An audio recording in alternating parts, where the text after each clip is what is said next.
In this repair video, we're going to continue working on the EVGA XC3 Ultra Hybrid that we worked on yesterday. And I told you that we're going to continue working on the car tomorrow.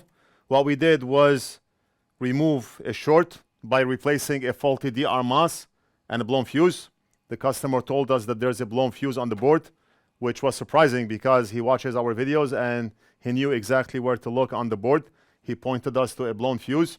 So we ended up replacing a faulty DR MOS. Let me show you. Right there, we replaced this faulty DR MOS. You see a little bit of a scratch here because I had my tweezer on top while heating that chip, but the chip is soldered on nicely. And we also replaced the fuse. We had a short circuit on the 12-volt line, and anytime we have a short circuit on the 12-volt line, usually the fuse blows and one of the DR MOSFETs go bad. But in the process, there's always a chance that the core, the processor, may also go faulty. It may receive more voltage than what it can handle, and it goes bad. Let me go to continuity mode or to diode mode, and we're going to measure the fuse. Fuse is good. Measure it to ground. We have 0.3 voltage drop. Same here, 0.3 voltage drop. We're going to get the same reading at the coil, of course, because it's the same line, same circuit. Anything between 0.3 and 0.5 is good. We are reading 0.36. It's going up, 0.37. So we are reading good. Before, we had a short circuit on the side of the fuse, and the other side was reading a 1.09 voltage drop. And of course, a short here is going to measure a short here, is going to measure a short here. And it all led to the faulty DR MOS that we replaced. Now, after replacing the DR MOS and the fuse, we tested the card and we got 6 beeps. 6 beeps is an indication that the card is not working. It was late through the day, and I told you that we're going to continue working on this tomorrow. The core may be bad because of the 12-volt short, but we're going to give it one last chance. We're going to go over the voltage rails, and we'll see if we can save this card. Now, yesterday, I measured the 5-volt coil. We had 5 volts, so we do not have any issues with the 5-volt line. I measured the 1.8 volt coil right here. We had 1.8. Memory, we had 1.3. V-core, we had 0.75, 0.76. And of course, 12 volts, 12 here and 12 here. You know what? Why don't we plug the cord in, and instead of talking, maybe we can measure in real time. And I forgot if we measured the PAX rail or did not measure it, but we're going to go over it today. We'll measure in resistance mode, and we'll also measure voltages. So I have the board connected to the slot onto our motherboard, and the power supply cables, one here and one here. We're going to turn the power supply on. Okay, I do not need the microscope because I can see the coils, but I want you to see the meter. Let's measure at the fuse that we replaced. We should have 12 volts, and if we measure at the other fuse, we also have 12 volts. 5 volts, we have 1.8 volts. We have memory. We cannot measure for memory now. It's measuring 0 because the board has been on for more than a few seconds.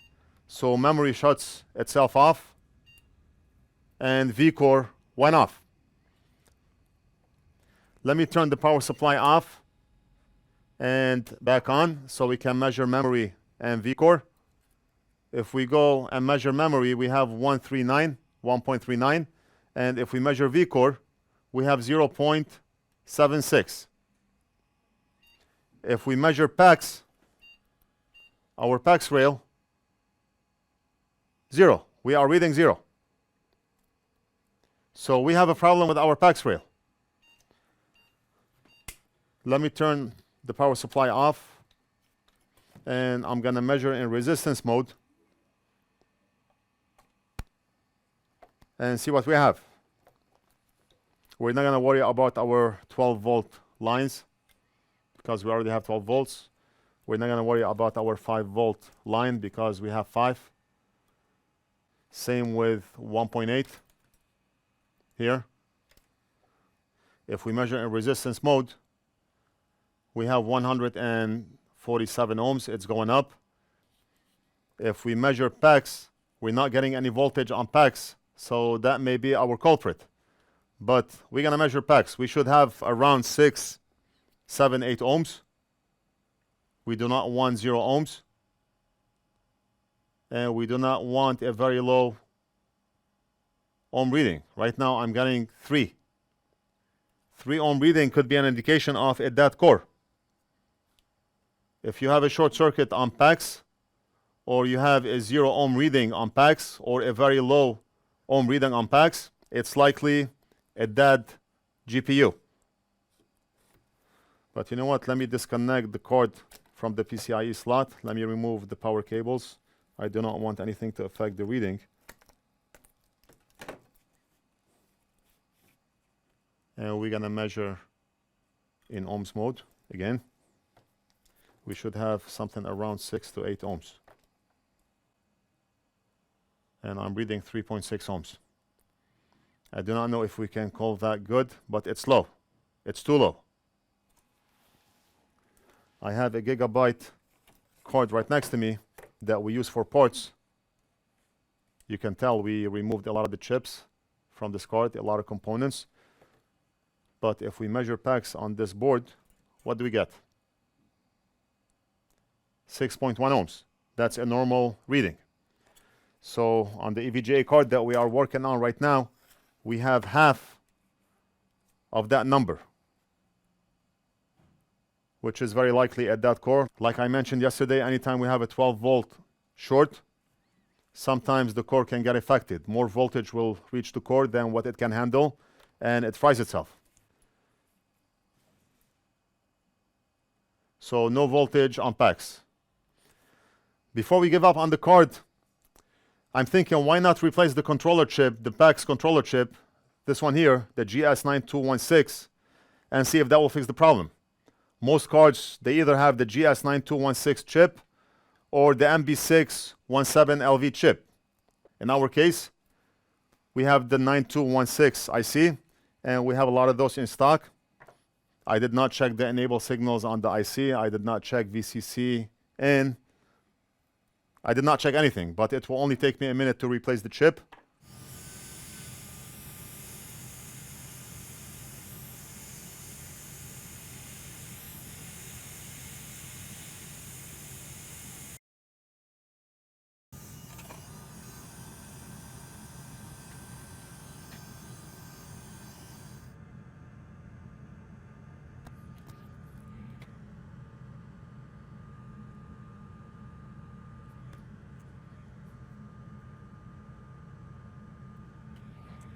And if we turn our anti-glare light on, we can tell that all the pads have solder on them. And let's grab a GS chip.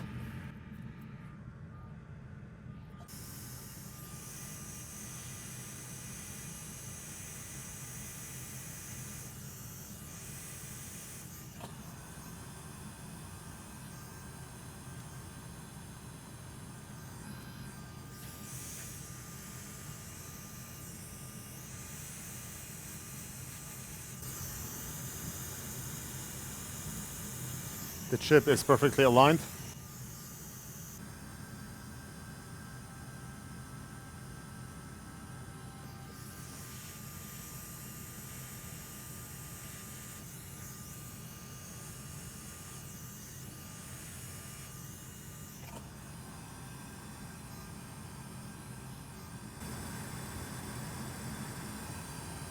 Very nice. We did an amazing job.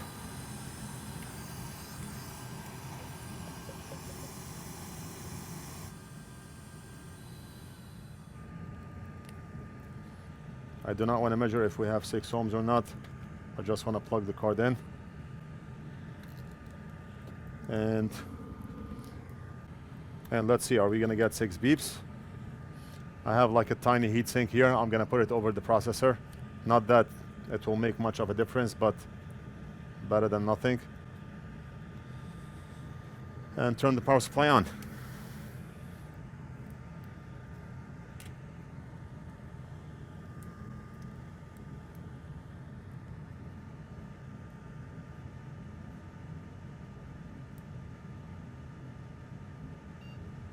And we still have 6 beeps.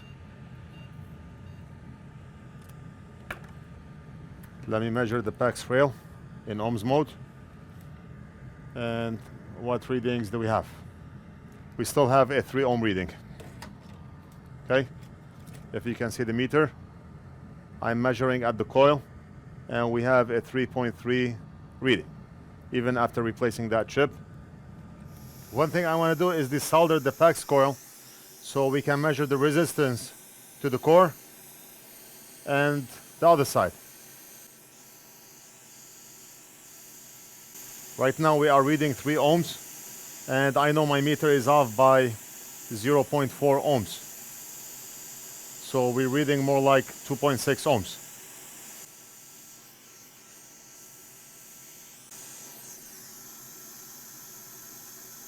Put this on the side. And now we're going to measure the resistance to the core and the other side. Meter in ohms mode. And what do we get when we measure the bottom pad? This one here. And look at this. Wow. The problem is the core. Let me show you. Look at the meter. Okay, let's split the screen. We're gonna measure down on the bottom, and we have 1.9 ohms or 2 ohms. Look at the ohm reading on the top one. 192 ohms, and it's going up. Bottom reading, 2 ohms. So this confirms that we have a problem with the core. Very low resistance on the bottom pad. And that's all we can do at this point. Let me put that coil back. Why don't you replace the core? The GPU. Salvage it from another board and use it here? No. Because it's neither practical nor economical to replace the core. If somebody wants to spend the time to do it, by all means, you can do it. But it's not practical.